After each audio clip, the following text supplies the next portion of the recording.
Hi, what are the first fruits in the Bible? Does this have to do with tithing? When we go back in the Old Testament, we can really see what they are all about. Then there is a great illustration given right when the children of Israel took the land. Watch this video to the end. You do want to understand this because many people, including myself for many years, didn't understand this, and it can actually cost you a lot of money if you come to the wrong conclusions.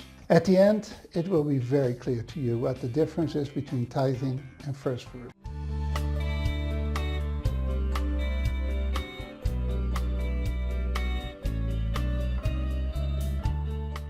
The city of Jericho is one of the oldest, if not the oldest cities in the world. It's actually the lowest city in the world too. It's more than 1,000 feet below sea level. Now that's quite something to admit to, because I'm from Holland and the majority of Holland is below sea level, but nothing like Jericho. Jerusalem is on top of a mountain range, and within 20 miles west of there you can travel down the mountain to Jericho.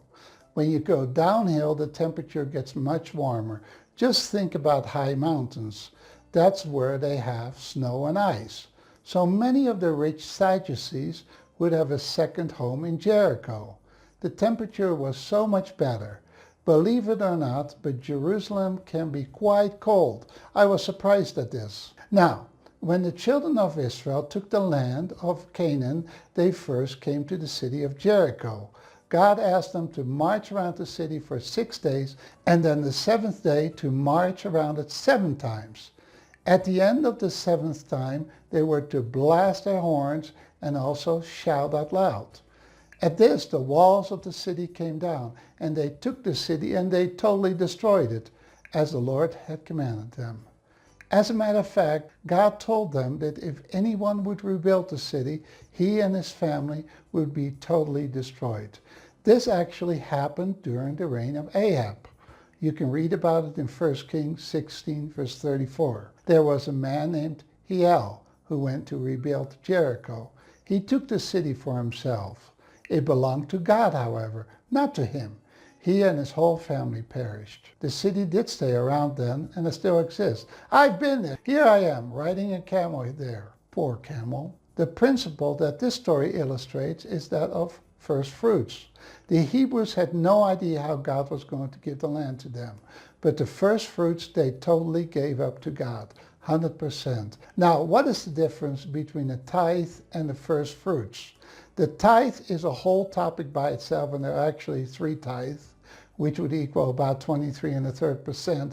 But for simplicity's sake in this video, let's make it just one tithe, 10%. For illustration, someone would earn $1,000 a week for 5 years. The tithe of the amount would be $100 a week. You would give that to the ones who train you spiritually, like a pastor. Since you would make about $52,000 a year, your tithe would end up being $5,200 a year. Can you see that I used to be a math teacher? I love this kind of stuff. Now, the first fruits is very different than the tithe. With the first fruits, you would give your entire first paycheck, which in this case would be the entire $1,000, the first paycheck, but you would only give that one time. Then the first fruits is done. It's like telling God that you will give the entire amount to him, even if you got fired after the first week and wouldn't make anything anymore. So it's something totally different than tithing, which is a percentage of the income. And by the way, this has nothing to do with prioritizing your tithing, like I've heard many people say. It just refers to your first income and then 100% of it. This is based on Deuteronomy 26. This is part of the Torah, the instructions from God to the children of Israel. Jesus is also called the first fruits of the resurrection in 1 Corinthians 15. That's because he rose from the dead on the day of first fruits. I hope this was a blessing to you. May God bless you richly. Bye-bye.